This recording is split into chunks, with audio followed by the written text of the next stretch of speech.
আজকে আবার তোমাদের কাছে আরেকটা নতুন টপিক নিয়ে এলাম। সামনে 19শে জুন WBCS প্রিলি, সুতরাং এখন এই টপিকটা আমার মনে হয়েছে অন্তত কিছু জনের কাছে খুব কাজে লাগবে। কাদের জন্য? দেখো, যারা খুব ভালো পড়াশুনো করেছে তারা তো একদম প্রথম দিকের দৌড়ে আছে। যারা পড়াশুনো করতে পারোনি কোনো কারণে, ভাবছো এবার পরীক্ষাটা দেখবো, একদমই হয়তো দেখাশোনা হয়নি, ঠিক আছে। কিন্তু কিছু কিছু ছেলে মেয়ে আছো, ছাত্রছাত্রী আছো আমার বা বাইরেও, যে যারা বলছো যে এবারটা যেন মনে হচ্ছে একটু ভয় করছে, এইটুকু প্রিপারেশন নিয়ে পারবো তো। দেখা গেছে সত্যিই হয়তো তাদের কোনো একটা জায়গায় প্রবলেম রয়ে গেছে, কিন্তু তাই বলে কি এখনই হাল ছেড়ে দেবে? না, আমি আজকে কতগুলো টিপস দিই যেগুলোকে ব্যবহার করে অন্তত তোমরা যেরকম খারাপ হবে ভাবছো তার থেকে 1000 গুণে ভালো হোক পরীক্ষাটা। যেমন দেখো, এর জন্য তোমাদেরকে কতগুলো রুলস মেনে চলতে হবে। একদম প্রথমে বলি, প্রিভিয়াস ইয়ারে, এক্ষেত্রে প্রিভিয়াস ইয়ারের প্রশ্নটা হবে তোমাদের কাছে একদম বাইবেল। 5-7 বছরের প্রশ্নটা নিয়ে নাও, নিয়ে দেখো যে সহজ প্রশ্ন কোনগুলো। সে ধরো পানিপথের যুদ্ধ, বা ধরো গান্ধীজির অসহযোগ আন্দোলন, এই ধরনের প্রশ্নগুলোকে তুমি টিক মারতে থাকি। মেরে পাশে দেখো তো কত নম্বর হলো, মোটামুটি কি 70-80 নম্বর এরকম জায়গায় যাচ্ছে, যাবে কিন্তু। এবার দেখো তাহলে তোমার কোন পার্টটা এবার তোমার কঠিন লাগছে। কেউ হয়তো জিআইতে খারাপ, কেউ ইংলিশে খারাপ, কেউ সায়েন্সে খারাপ, কেউ সায়েন্সটা একদম ধরোই নি, কেউ হয়তো আবার দেখা গেল ইকোনমিক্সটা ধরোনি, ইতিহাসটা মোরাললেস সবাই পড়ে। তাহলে সেখানে দেখো যেটা তুমি খুব স্ট্রং সেটাকে আপাতত সাইডে রাখো। এটা দেখো তুমি খুব দুর্বল, মানে ভাবছো ছেড়ে যাচ্ছি, ওইটাকে ধরো। এই যে সময়টা আছে, ওই সময় তুমি যেটা ছেড়ে যাচ্ছ বলে ভেবেছিলে সেটাকে আর ছেড়ো না। সেখান থেকে এবার দেখো কি কি সহজ প্রশ্নগুলো দিচ্ছে। মোটামুটি যে কোনো একটা স্ট্যান্ডার্ড বই বা তোমার সেন্টারের স্টাডি ম্যাটেরিয়াল, সেখানে এই ধরনের প্রশ্নগুলো দেখো যে কোন কোন প্রশ্নগুলো আরে চট চট করে উল্টে না দিচ্ছে, তো এগুলো মোটামুটি আসছে।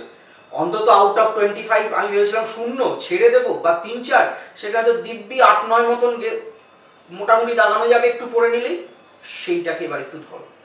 আর একটু দেখো যে কোনটা তুমি মাঝারি মানে রয়েছো, অর্থাৎ সেটাই হয়তো খুব বেশি স্কোর তুমি করতে পারছো না, মানে 20-18 এইরকম জায়গায় যাচ্ছ না 25-এর মধ্যে। আবার তুমি কিন্তু মোটামুটি 9-10-11-12 এই রেঞ্জে ঘোরাফেরা করছো।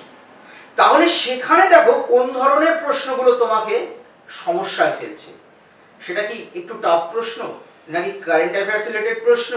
এই সমস্ত কাজটা কিন্তু তোমাকে প্রিভিয়াস ইয়ারের 5 বছরের প্রশ্ন দেখে, মানে ওটা ওই ফোনে হবে না, ওটাকে প্রিন্ট আউট করে নাও বা জেরক্স করে নাও, সেখানে পাশে লিখতে যাও। লিখলে তোমার এবার একটা রুট ম্যাপ কিন্তু হয়ে গেল।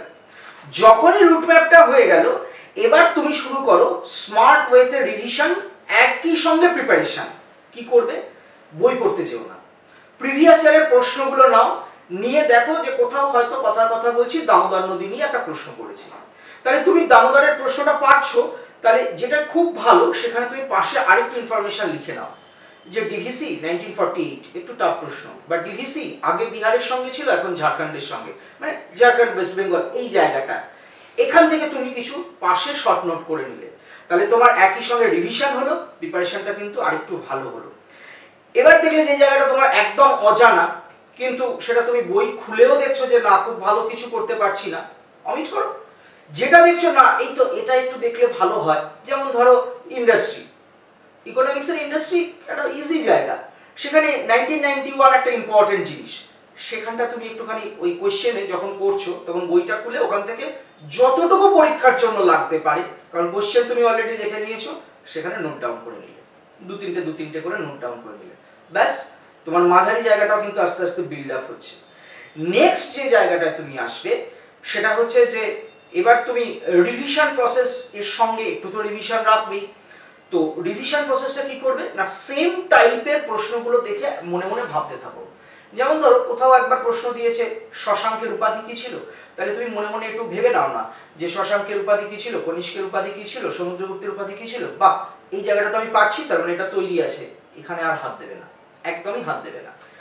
এবার যে জায়গাটা করতে পারো সেটা হচ্ছে আমার মনে হচ্ছে এই প্রশ্নগুলো দেখে যে পুরনো প্রশ্নপত্র দেখলেই তুমি বুঝতে পারবে সে যে কোনো সাবজেক্টেরই হোক, পিএসসি একটা পছন্দের জায়গা আছে, সেটাকে ধরো, সে ইচ অ্যান্ড এভরি সাবজেক্ট।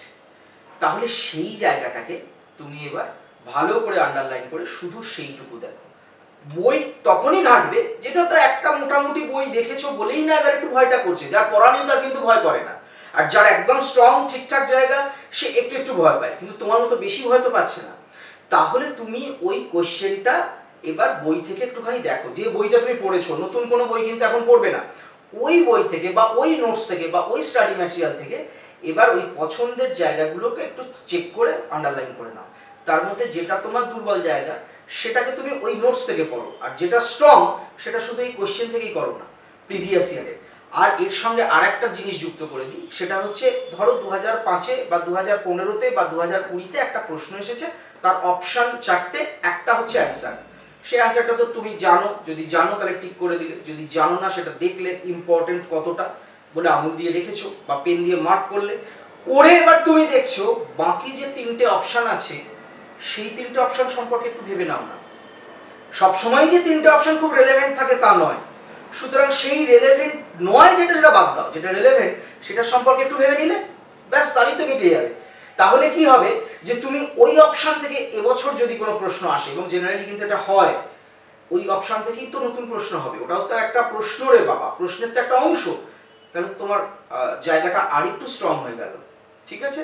আর লাস্টে যেটা করবে সেটা হচ্ছে একটা লিস্ট করে নেবে যে কোন কোন টপিক থেকে ইজি কোশ্চেনগুলো বেশি আসছে।